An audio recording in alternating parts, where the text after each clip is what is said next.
Hello दोस्तों, स्वागत है आपका सोशियोलॉजी क्लासेस के हमारे यूट्यूब चैनल पे। तो आज हम देखने वाले हैं दुर्खीम से संबंधित कुछ महत्वपूर्ण प्रश्न जो कि अभी तक स्टेट एग्ज़ाम, पीजीटी एग्ज़ाम या असिस्टेंट प्रोफेसर जैसे एग्ज़ामों में पूछे गए हैं। तो इससे पहले आपको एक ज़रूरी सूचना दे दें कि आप हमारे टेलीग्राम चैनल अगर आप सर्च करते हैं तो आप @राजपूत सनी नाम डाल के सर्च कर सकते हैं, और नहीं तो आपको हमारे टेलीग्राम चैनल का लिंक डिस्क्रिप्शन बॉक्स में प्रोवाइड करवाया जाएगा, तो आप जुड़ सकते हैं, जिसमें 9 AM और 9 PM पर सोशियोलॉजी कुछ करवाया जाता है। तो आइए देखते हैं आज का पहला प्रश्न। प्रत्यक्षवाद के संदर्भ में कॉम्ट के उत्तराधिकारी के रूप में किसको माना जाता है? तो Karl Marx, Karl Popper, Emile Durkheim, Max Weber. तो राइट आंसर हमारा है इमाइल दुर्खीम। तो अगस्त काम्टे के जो है प्रत्यक्षवाद के जनक माने जाते हैं, लेकिन उसको जो प्रसारित करने का श्रेय किसको दिया जाता है? दुर्खीम को। दुर्खीम ने प्रत्यक्षवाद का विकास किया, जिसे दुर्खीम को जो है सामाजिक चिंतन को आगे बढ़ाने का श्रेय दिया जाता है, और इन्हें जो काम्टे के उत्तराधिकारी के रूप में माना जाता है। और समाजशास्त्र का कहीं कहीं पे वास्तविक पिता के रूप में इमाइल दुर्खीम को भी, प्रत्यक्षवाद के वास्तविक पिता के रूप में किसको देखा जाता है? इमाइल दुर्खीम को। अगला है, समाजशास्त्र के सामाजिक तथ्यों के अध्ययन पर किसने बल दिया है? Auguste Comte, Max Weber, Karl Marx, Emile Durkheim. तो यहाँ राइट आंसर डी हो जाएगा, इमाइल दुर्खीम। तो ऐसा कुछ की पॉइंट है जो कि एग्जाम में हमें ध्यान रखना पड़ता है।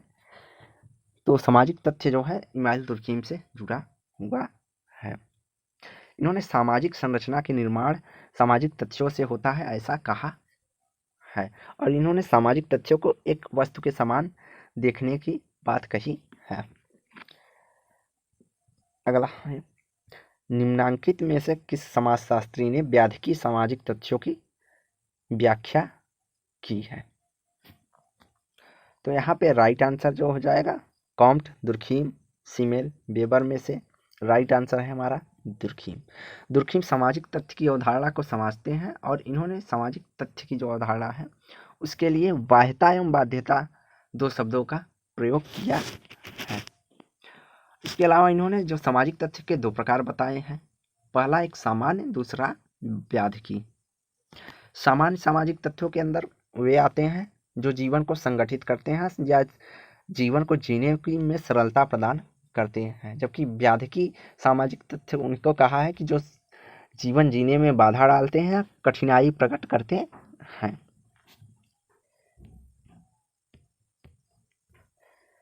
निम्नांकित में से समाजशास्त्रियों में किसने समाजशास्त्र में डॉक्टर की उपाधि धारण कर फ्रांस में समाजशास्त्र विभाग को स्थापित किया है? Auguste Comte, Emile Durkheim, Georg Simmel, Karl Marx. तो यहाँ राइट आंसर जो हो जाएगा यह होगा इमाइल दुर्खीम जो थे, इन्होंने फ्रांस में समाजशास्त्र विभाग को स्थापित किया है।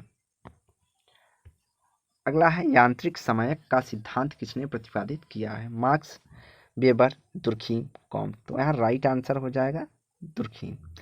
तो दुर्खीम ने अपनी पुस्तक the division of labour in society में आदिम से आधुनिक तक के उद्विकास की प्रक्रिया का विश्लेषण किया है। इन्होंने समाज के वर्गीकरण के लिए सामाजिक एकता की प्रकृति के आधार पर दो प्रकार के समाजों की चर्चा इन्होंने की है, एक यांत्रिक एकता और दूसरा स्वावयवी एकता। तो यांत्रिक एकता के अंतर्गत इन्होंने आदिम समाज को रखा है, वहीं आधुनिक समाज को इन्होंने स्वावयवी एकता बताया है। और इन्होंने यांत्रिक एकता में दो प्रकार के कानूनों की चर्चा की है। एक यांत्रिक एकता में दमनकारी कानून पाए जाते हैं, जबकि स्वावयवी एकता के अंतर्गत प्रतिकारी कानून पाए जाते हैं। इन दोनों पर भी क्वेश्चन बनता है, दमनकारी कानून कहाँ किस समाज में पाया जाता है और प्रतिकारी कानून किस समाज में पाया जाता है। अगला है, यांत्रिक एकता एवं स्वावयवी एकता के आधार पर सरल और यौगिक समाज में अंतर किसने कहा? यहाँ पर समझ लीजिए एक एक ही पॉइंट है और एक एक ही पॉइंट है। कई बार ऐसे प्रश्नों में कन्फ्यूजन होकर अब गलत आंसर पर टिक मार देते हैं, इस कारण प्रश्न को ठीक से पढ़िए। तो यहाँ पूछा है यांत्रिक एवं सावयवी एकता को आधार बनाकर सरल एवं औद्योगिक समाज में किसने अंतर किया है? तो टालगट person, B Malinowski, H Spencer और दुर्खीम। तो यहाँ राइट आंसर दुर्खीम होगा। अगर केवल पूछ ले सरल और औद्योगिक समाज में किसने अंतर किया है, तो वहाँ राइट आंसर होगा एच स्पेंसर। तो कई बार यहाँ कन्फ्यूजन में बच्चे क्या करते हैं कि एच स्पेंसर पर मार के चले आ जाते हैं, जिससे आपका 2 नंबर चला जाता है। अगला है दुर्खीम के अनुसार सावयवी एकता किन समाजों की विशेषता है? आदिम समाज, ग्रामीण समाज, आधुनिक समाज या अविकसित समाज। तो सावयवी एकता की जो चर्चा की है दुर्खीम ने, वह आधुनिक समाज के रूप में की है। अगला है एकात्मकता के आधार पर सामाजिक वर्गीकरण किसने किया है? अर्थात एकात्मकता या एकता के आधार पर किसने वर्गीकरण किया है? तो अभी हमने पीछे देखा और इस पे विश्लेषण बताए हम ना कि एकात्मकता के आधार पर ही समाज को इन्होंने 2 प्रकार से बांटा है किसने? दुर्खीम ने। एक यांत्रिक एकता, एक सावयवी एकता। तो इसका राइट आंसर जो हो जाएगा वह दुर्खीम होगा। अगला है सरल समाजों में किस प्रकार की सामाजिक एकता पाई जाती है? यांत्रिक एकता, सावयवी एकता, सामाजिक एकता, तकनीकी एकता। तो जो सरल समाज या आदिम समाज होते हैं, तो वहाँ पर यांत्रिक एकता के गुण पाए जाते हैं और आधुनिक समाज में सावयवी एकता का गुण पाया जाता है। दुर्खीम ने सामाजिक विभिन्नता को आधारित बताया है सजीव पर, तर्कशील पर, धर्मनिरपेक्ष पर या सभी पर। तो इन्होंने सामाजिक एकता जो पाया है दुर्खीम ने बताया है वह सजीव पर बताया है, अर्थात ऑर्गेनिज्म पे। इन्होंने कहा आधुनिक समाज में श्रम विभाजन और विशेषीकरण होता हुए भी व्यक्ति और समूह में पारस्परिक संबंध या निर्भरता एवं एकता पाई जाती है। दुर्खीम के अनुसार सावयवी एकता ही है ये। तो यहाँ पर देखिए समाज के उद्विकास को सावयव के समान किसने माना है? तो वहाँ पे हर्बर्ट स्पेंसर हो जाएगा। और अगर सावयवी एकता की बात होती है तो वहाँ पर कौन होगा? सावयवी एकता की बात जहाँ होगी तो वहाँ पर राइट आंसर हमारा दुर्खीम होंगे। इसको आप ध्यान रखिएगा। समाज ही वास्तविक देवता है किसने कहा है? Max Weber, Emile Durkheim, Karl Marx या मैलिनोव्स्की। तो अपनी पुस्तक the elementary forms of religious life में धर्म की प्रकृति, उत्पत्ति आदि की चर्चा इन्होंने की है। इन्होंने समाज को केंद्रित रखकर अपना सारा अध्ययन किया है। इन्होंने कहा कि समाज को ही देवता माना जाता है और धर्म के कारण ही सामूहिक चेतना या कलेक्टिव कॉन्शियसनेस होता है। तो इन्होंने कहा धर्म ही सामूहिक चेतना का प्रतीक है। इन्होंने लिखा कि जो आदिम मानव था इतना बुद्धिमान नहीं था कि प्राकृतिक और अलौकिक घटनाओं को उस रूप में समझ सके जिस रूप में इस सिद्धांत के प्रतिपादकों ने समझा है। इन्होंने कहा धर्म को इतनी सरल वस्तु नहीं थी जिसे प्रतिध्वनि, परछाई, स्वप्न व मृत्यु आदि के अनुभव के आधार पर समझा जा सके। धर्म वास्तविक रूप से जो आधार है, इन्होंने कहा धर्म का जो वास्तविक आधार है वह समाज है और इसीलिए वह लिखते हैं कि स्वर्ग का साम्राज्य ही महिमा मंडित समाज है। यह भी कोट कभी कभी पूछ लेता है कि स्वर्ग का साम्राज्य ही महिमा मंडित समाज है, the kingdom of heaven in the gold रिफिल्ड society. तो यह किसका है? तो ऐसा कथन पूछता दुर्खीम। इन्होंने धर्म समाज की अवहेलना नहीं करता, वह बल्कि समाज के रूप में, इन्होंने कहा कि जो धर्म है वह समाज की अवहेलना न करके समाज को रास्ता या मार्ग दिखाता है जिससे व्यक्ति उचित मार्गों का पालन करके अपने जीवन यापन को सरल बनाए। इसीलिए इन्होंने कहा कि वास्तविक देवता जो स्वयं है वह समाज है। समाज ही धर्म को बनाता है और धर्म समाज को नहीं बनाता है। अगला है किसने कहा समाज को ईश्वर के समकक्ष माना है? टेलर, रिवर्स, दुर्खीम, बोआ। तो वही शब्द है। किसने समाज को ईश्वर माना है? तो दुर्खीम। अगला है धर्म वास्तविक रूप है परंतु ईश्वर धर्म का सार नहीं। धर्म वास्तविक है परंतु ईश्वर धर्म का सार नहीं है। यहाँ पर प्रश्न वही है लेकिन घुमा कर दे दिया है। जहाँ दुर्खीम करते हैं धर्म का सार क्या है? समाज है, वहाँ पे इसे थोड़ा घुमा कर दे दिया है कि परंतु ईश्वर धर्म का सार नहीं है। तो धर्म का सार क्या है? दुर्खीम ने माना है समाज को।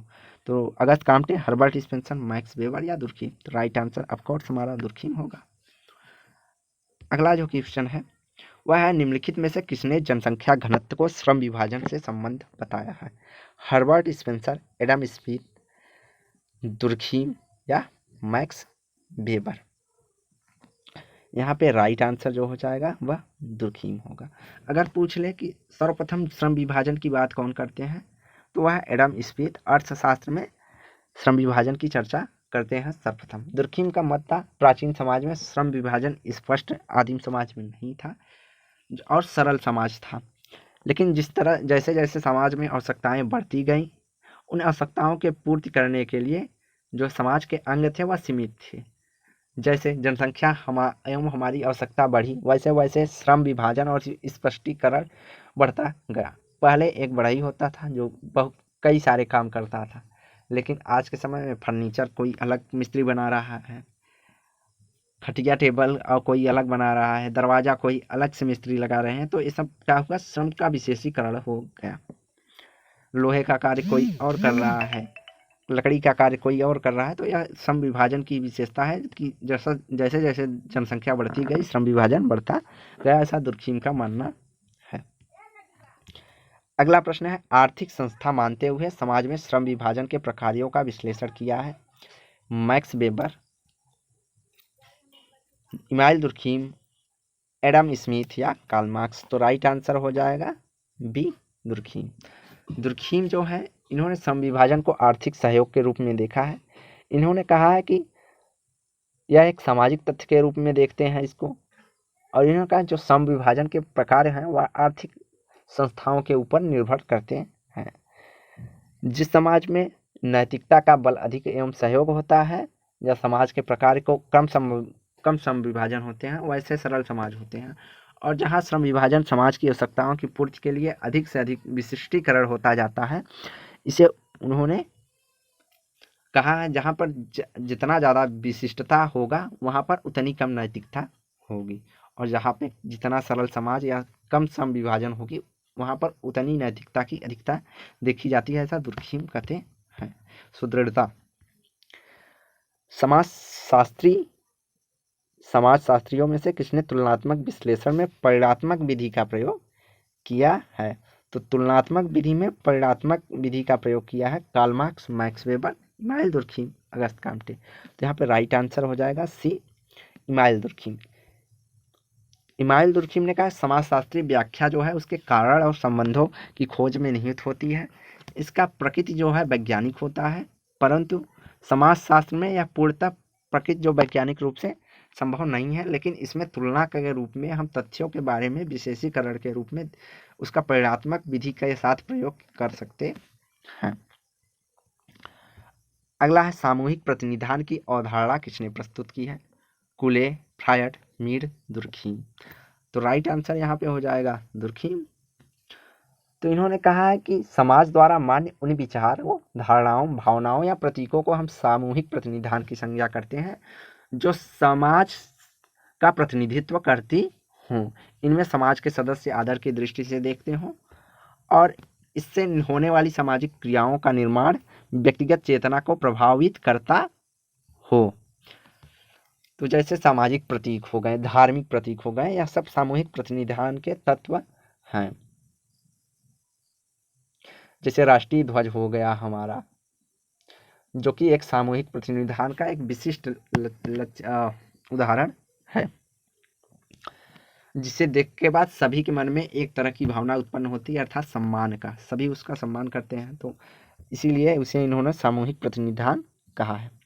अगला, किस विद्वान को समाजशास्त्र में प्रकारवादी परिप्रेक्ष्य की शुरुआत करने का श्रेय दिया जाता है? Emile Durkheim, Herbert Spencer, R K Merton या रेडक्लिफ ब्राउन? तो यहाँ पे राइट आंसर हो जाएगा ए, कि इमाइल दुर्खीम को समाजशास्त्र का जो है प्रकारवादी परिप्रेक्ष्य के पिता के रूप में या सर्वप्रथम शुरू करने का श्रेय दिया जाता है। अगला है, किसने लिखा है कि समाज स्वतः स्फूर्त है? R K Brown, Emile Durkheim, Saint Simon, Auguste Comte. तो यहाँ पे राइट आंसर जो हो जाएगा इमाइल दुर्खीम है। इन्होंने कहा है कि समाज जो है सुई जनरिस है। सुई जनरिस मतलब समाज जो है स्वयं उसका निर्माण हुआ है। इन्होंने कहा कि सामाजिक तथ्य अपने अपने आप में नितांत स्वतंत्र स्वरूप में विद्यमान रहते हैं और यह सामाजिक तथ्य समाज शास्त्र के अध्ययन की विषय वस्तु होने के कारण जो है वह अपने आप में विद्यमान होने का अर्थात खुद से उत्पत्ति होने के गुण पाए जाते हैं।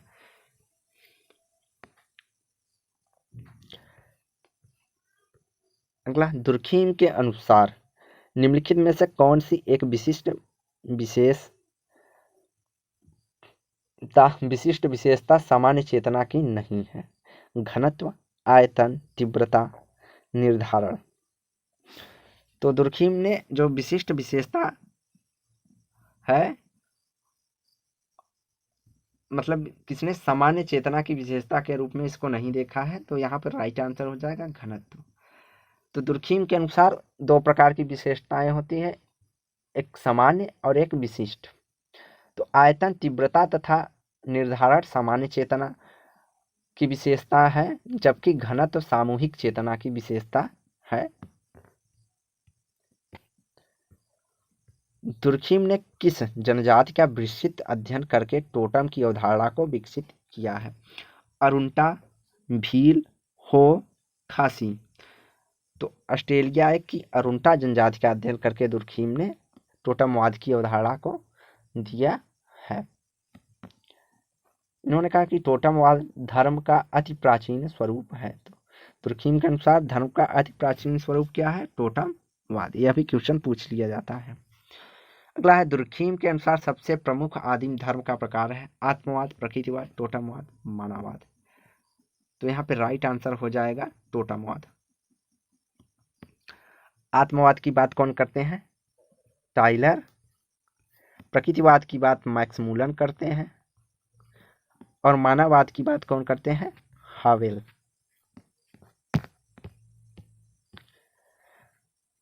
इमाइल दुर्खीम ने समाजशास्त्र की प्रकृति के विषय में क्या विचार दिया है? कलात्मक, दार्शनिक, वैज्ञानिक या साहित्य। तो इमाइल दुर्खीम जो है समाजशास्त्र को वैज्ञानिक प्रकृति का विषय समझते हैं और इमाइल दुर्खीम जो है समाजशास्त्र के समन्वयात्मक संप्रदाय से संबंधित है। दुर्खीम के अनुसार मानव अभिकरण किसके द्वारा निरुद्ध होता है? राजनीतिक प्रक्रिया, सामाजिक संरचना, आर्थिक संसाधन या दूसरे कर्ताओं से। तो ऑफकोर्स इन्होंने समाज की चर्चा की है, तो इन्होंने जो है मानव अभिकरण है वह सामाजिक संरचना के द्वारा निरुद्ध होता है। दुर्खीम ने आधुनिक समाजशास्त्र के संस्थापक और समाज वैज्ञानिक शब्दावली में दुनिया का पहला आधिकारिक समाजशास्त्री माना जाता है। किसको? दुर्खीम को। अगला प्रश्न है, धर्म, विश्वासों और व्यवहारों में आबद्ध लोगों का एक नैतिक समुदाय है। यह किसने कहा है? यह मत किस विद्वान से संबंधित है? दुर्खीम से, टाइलर से, फ्रेजर से या स्पेंसर से। तो राइट आंसर हमारा हो जाएगा ए, दुर्खीम से। दुर्खीम ने कहा है कि जो धर्म है वह विश्वास व्यवहारों से आबद्ध लोगों का एक नैतिक समुदाय या जुड़ा हुआ है। धर्म जो है पवित्र वस्तुओं से संबंधित विश्वास कर्मकांड की एक संगठित व्यवस्था है जिससे व्यक्ति को एक नैतिक समुदाय के रूप में जो है बांधे रखता है। अगला है, दमनकारी और प्रतिकारी कानून शब्दों को किसने प्रयोग किया है? दुर्खीम, मार्क्स, सदरलैंड या मैक्स वेबर। तो हमने बताया कि दो प्रकार के समाज की चर्चा की है, यांत्रिक एवं सावयवी, और इन दोनों समाजों में दो प्रकार के कानूनों की चर्चा इन्होंने की है। यांत्रिक में इन्होंने दमनकारी और सावयवी में प्रतिकारी कानून की चर्चा इन्होंने की है। अगला है, इमाइल दुर्खीम के अनुसार आधुनिक विधि की प्रकृति क्या है? दमनकारी, क्षतिपूरक, आदर्शात्मक या औपचारिक। तो यहाँ पे राइट आंसर हो जाएगा क्षतिपूरक या प्रतिकारी कानून जो हो आधुनिक समाज की प्रतिनिधित्व करते हैं। अगला है, निम्नांकित में से किसने समाज में आदर्श शून्यता की दशाओं और कारणों का उल्लेख किया है या व्याख्या की है? रॉबर्ट बीरस्टीट, इमाइल दुर्खीम, ई बोगार्ट्स या किंग्सले डेविस। तो आदर्श शून्यता की दशाओं के कारणों की व्याख्या कौन करते हैं? Email Durkheim. इन्होंने आदर्श शून्यता या मानक शून्यता शब्द का सर्वप्रथम उपयोग फ्रांस के जो वैज्ञानिक हैं दुर्खीम, इन्होंने किया है। इस पर प्रकाश डालते हुए इन्होंने कहा है कि ऐसी दशाएं जो मानव के विकास के सुख समृद्धि के लिए आवश्यक मानी जाती हैं, उनकी अभाव की जो दशा होती है वह आदर्श शून्यता होती है।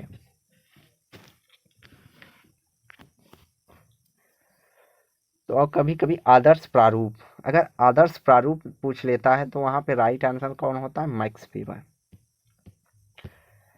किसने कहा है कि कुछ मात्रा में अपराध प्रत्येक समाज में सामान्य है? Emile Durkheim, are K Merton, लम्ब्रोसो, Sutherland. तो दुर्खीम ने अपनी पुस्तक, तो राइट आंसर ये है, अपनी पुस्तक the rules of sociology method में इस बात का उल्लेख किया है कि समाज के में अपराध एक सामान्य घटना है, या अपराध जो है प्रत्येक समाज में पाए जाने वाला एक घटना है, इसीलिए इसे सामान्य इन्होंने माना है कि इन्होंने कहा कि सभी समाजों में अपराध व्याप्त है या कुछ ना कुछ मात्रा में पाया जाता है, इसलिए यह सामान्य है।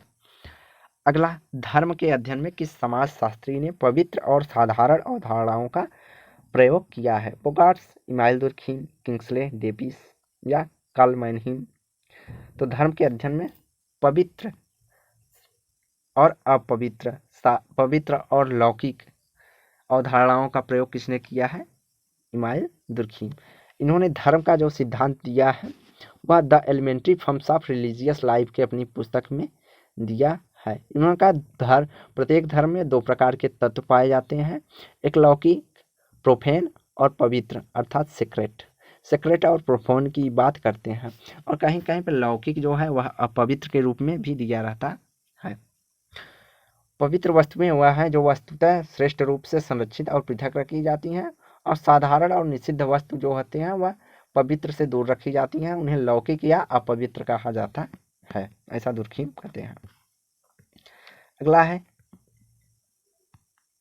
इमाइल दुर्खीम ने धर्म के अध्ययन पर निम्नलिखित में से एक वर्गीकरण का प्रयोग किया है, वह है पावन पतित, अनुष्ठानिक या अतिवादित, अलौकिक या धर्मनिरपेक्ष, पवित्र एवं लौकिक। तो राइट आंसर डी हो जाएगा, पवित्र एवं लौकिक। अगला है, किसने आत्महत्या का एक व्यापक अध्ययन किया है? Max Weber, Emile Durkheim, PA. Sorokin या कार्ल मार्क्स। तो यहाँ पे राइट आंसर हो जाएगा इमाइल दुर्खीम। तो इन्होंने इनकी जो सुप्रसिद्ध कृति है द सुसाइड में इन्होंने अपनी आत्महत्या की बारे में चर्चा की है।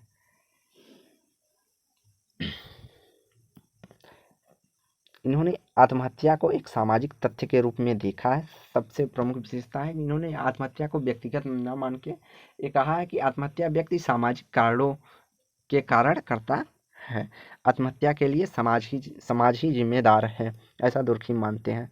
दुर्खीम के मतानुसार आत्महत्या की व्याख्या होती है सांस्कृतिक कारणों द्वारा, शारीरिक कारणों द्वारा, मनोवैज्ञानिक कारणों द्वारा या सामाजिक कारणों द्वारा। तो राइट आंसर डी हो जाएगा। दुर्खीम ने कहा कि आत्महत्या जो है सामाजिक कारणों के कारण होती है। अगला है, दुर्खीम के अनुसार निम्नलिखित में से कौन सा आत्महत्या नहीं है? तो दुर्खीम अहमवादी आत्महत्या की बात करते हैं, परार्थवादी आत्महत्या की बात करते हैं, विसंगति आत्महत्या की बात करते हैं, जबकि स्वाभाविक आत्महत्या की इन्होंने चर्चा नहीं की है। तो यहाँ पूछा है आत्महत्या नहीं है, तो राइट आंसर हमारा हो जाएगा बी, स्वाभाविक आत्महत्या। इन्होंने सर्वप्रथम आत्महत्या के 3 प्रकार बताए हैं, एक अहमवादी, परार्थवादी या विसंगतिजन या प्रतिमानहीनता। बाद में इन्होंने भाग्यवादी आत्महत्या की चर्चा की है, अर्थात इन्होंने 4 प्रकार की आत्महत्याओं की चर्चा की। पहले इन्होंने 3 की थी, लेकिन कुछ सालों बाद इन्होंने एक भाग्यवादी आत्महत्या की भी चर्चा की है।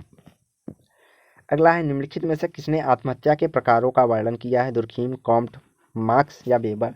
तो राइट आंसर हो जाएगा दुर्खीम।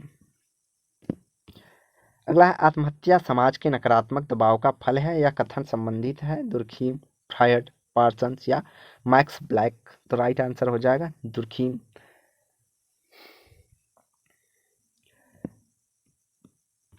अगला है दुर्खीम के अनुसार मानक शून्यतावादी आत्महत्या का परिणाम है एक व्यक्ति का समाज या समूह में अत्यधिक घुल मिल जाना। अगला है कठोर सामाजिक नियम चरणों, शिथिल समूह एकीकरण तथा अत्यधिक व्यक्तिगत दायित्व की भावना का होना।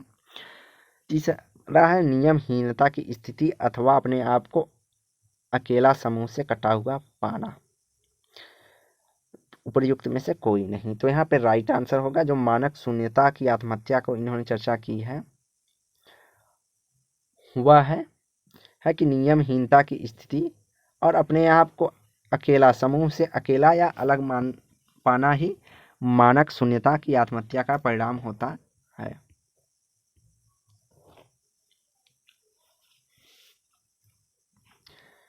दुर्खीम ने किस अवधारणा का प्रयोग नहीं किया है? अहमवाद, परोपकारिता, आदर्श शून्यता या अलगाव। तो राइट आंसर डी हो जाएगा अलगाव। अलगाव की बात कौन करते हैं? तो अलगाव की बात करते हैं कार्ल मार्क्स, जबकि दुर्खीम ने अहमवाद या इकोसिज्म, परोपकारिता या अल्टरिज्म, आदर्शवाद या आदर्श शून्यता या एनोमी की बात की है इन्होंने। अगला है किस विद्वान को पहला अकादमिक समाजशास्त्री माना जाता है? Auguste Comte, Karl Marx, Max Weber या दुर्खीम। तो दुर्खीम को अकादमिक समाजशास्त्री, पहला अकादमिक समाजशास्त्री माना जाता है क्योंकि इन्होंने सर्वप्रथम फ्रांस के विश्वविद्यालय में समाजशास्त्र विभाग की स्थापना की थी।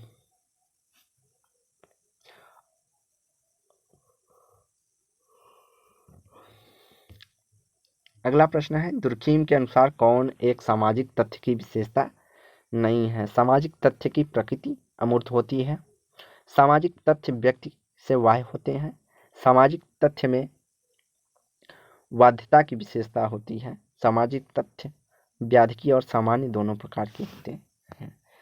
तो इन्होंने सामाजिक तथ्य की विशेषता नहीं है की चर्चा की है, तो इन्होंने सामाजिक तथ्य को अमूर्त न मानकर मूर्त माना है। इन्होंने सामाजिक तथ्य की निम्नलिखित विशेषताएं बताई हैं।